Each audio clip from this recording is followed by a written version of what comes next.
নমস্কার বন্ধুরা, দেখুন অনেক দিন পর একটা ব্লগ দেওয়ার চেষ্টা করলাম। কেন কি ডেলি রুটিনটাও তো দিতে ইচ্ছা করে মাঝে মাঝে। তো বাচ্চারা কি করছে, সকালবেলায় দুটোকে স্কুলে পাঠানোর একটা ব্যবস্থা করছি।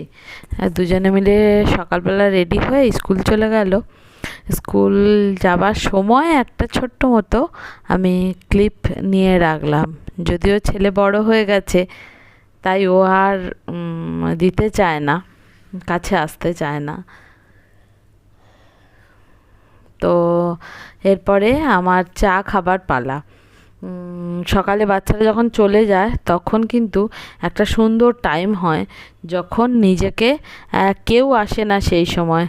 আপনারা এই বাসনপত্রগুলো দেখবেন না, এগুলো সকালের ব্রেকফাস্ট হয়েছে, বাচ্চারা টিফিন নিয়ে গেছে, সেই টিফিন হয়েছে, এই সব দিয়ে একটু এই জিনিস বাসন টাসন আসে, বাচ্চারা যেমনি চলে গেল তখনই একটু চা করে নিজেদের মতো করে একটু চা খেতে বসেছি। এই সময়টা হচ্ছে আমার একার সময়। যদি আপনি শুধুই গৃহিণী হন, যদি আপনার কাছে সত্যি কোনো, আপনি যদি ওয়ার্কিং লেডি না হন, আপনি আপনার নির্দিষ্ট একটা সময় থাকা খুব দরকার।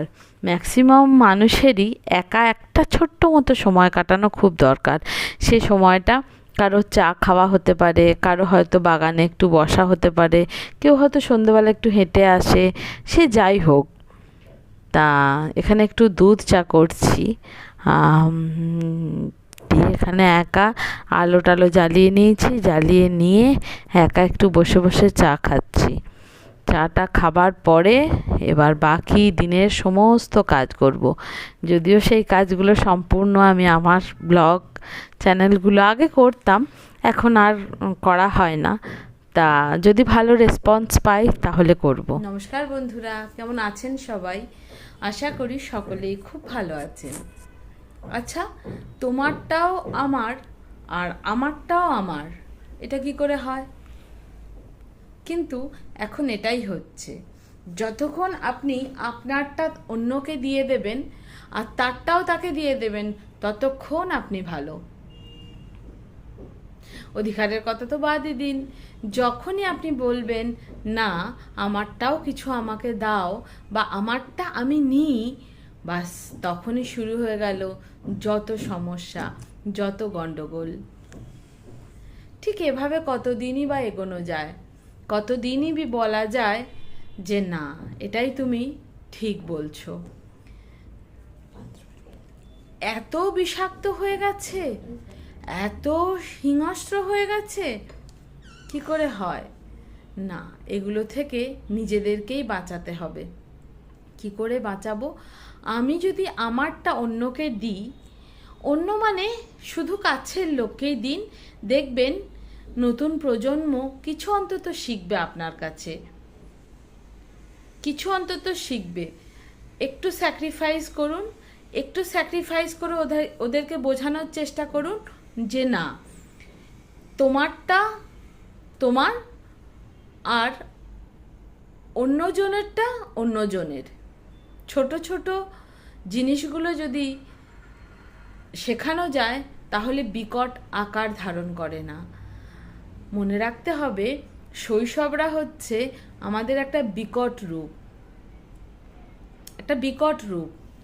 আমরা যেভাবে তাদেরকে শেখাবো, তারা একটা মহিরুহে বৃক্ষে তৈরি হয় সেভাবে।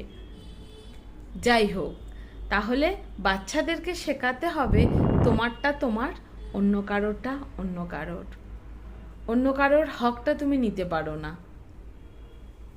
রাখছি।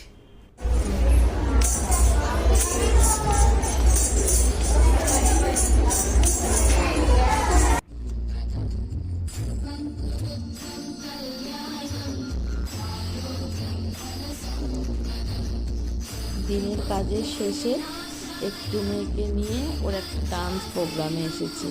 এই ছোট ছোট মুহূর্তগুলো ক্যামেরা বন্দি করে তুলে রাখতে চাইছি ইউটিউবের চ্যানেলগুলোতে।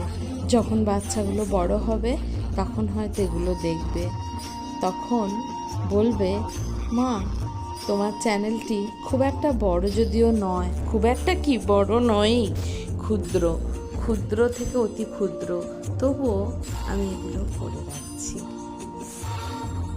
যদি আমার এই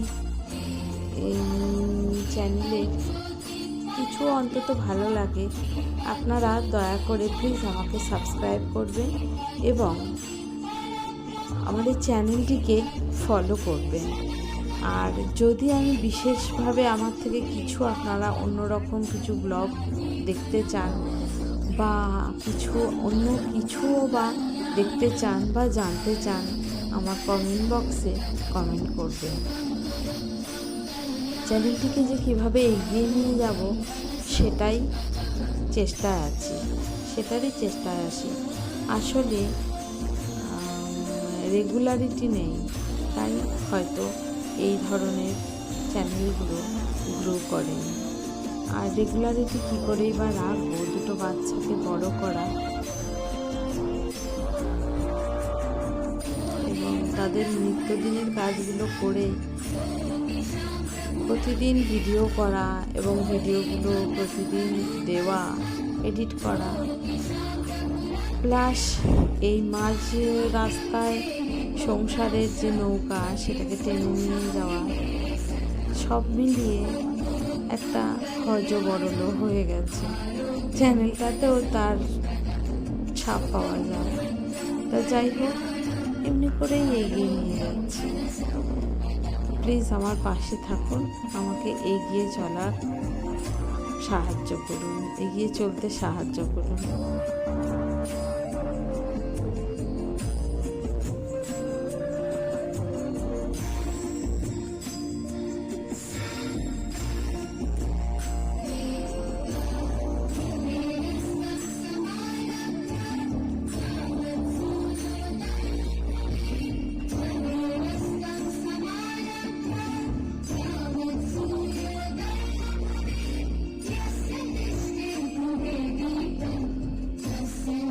চশমা পরে যে মেয়েটিকে দেখছেন ডান্স করছে, সেই মেয়েটি আমার কন্যা সম্ভাবিকা মণ্ডল।